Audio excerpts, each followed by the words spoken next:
So the Arizona Coyotes are back on the clock, and with the 12th overall pick in this draft, they take Daniil But, a left wing from Russia.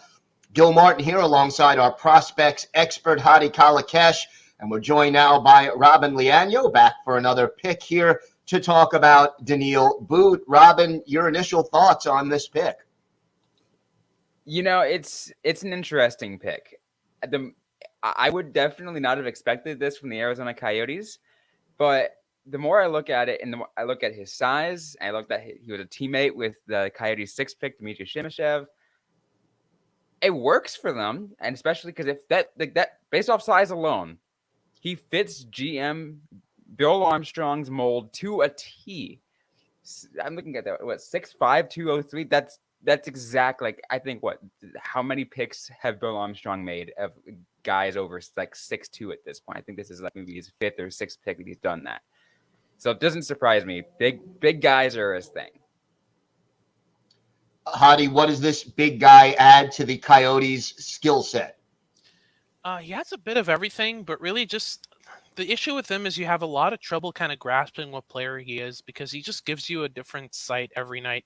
One day he's a playmaker, the next he's a two-way center, a two-way winger, the next he's a sniper, and most of the time there's just not enough consistency in his game to kind of glean anything specific out of his skill set.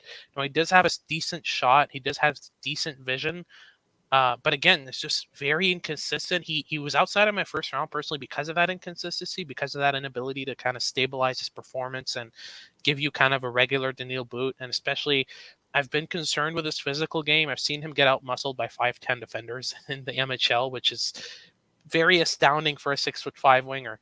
6'5", 200 pounds. He should be out-muscling those guys, out-battling them in corners, coming out with the puck, but he just wasn't.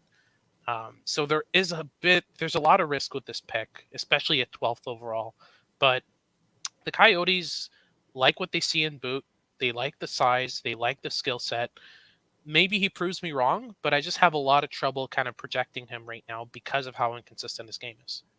Hadi, is that a work ethic thing that he's getting out muscled by smaller players? Not necessarily. I mean, there are some days where he's running around like a headless chicken. It's not a lack of effort. He's everywhere. He's trying to be everywhere.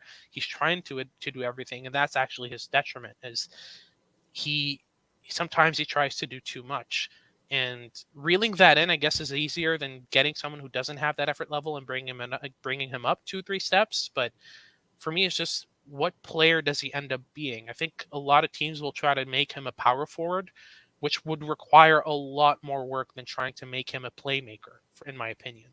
So teams are going to head into picking him thinking, okay, this is the type of player we want. How do we get him there? And then when he doesn't end up being that, that'll affect his performance. That'll affect his confidence. And that might affect where he plays in the lineup because teams are saying, you're not playing the way we want you to, when But was never that type of player to start with. So I think just the fact that he might be misleading in terms of his profile could hold him back a tiny bit in terms of where he ends up in the NHL. Robyn, you mentioned the Coyotes liking bigger, more physical prospects. Where do they go from here as far as building this team back up? It's interesting.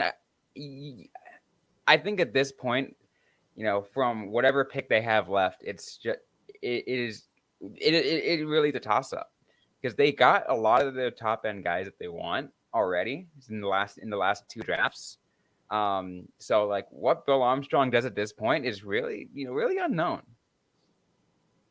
All right. Well, I'm sure you'll keep an eye on it all the way through. For more on this selection and all the Coyotes' other moves around the draft and free agency, tune into Locked On Coyotes for free on YouTube or wherever you get your podcasts.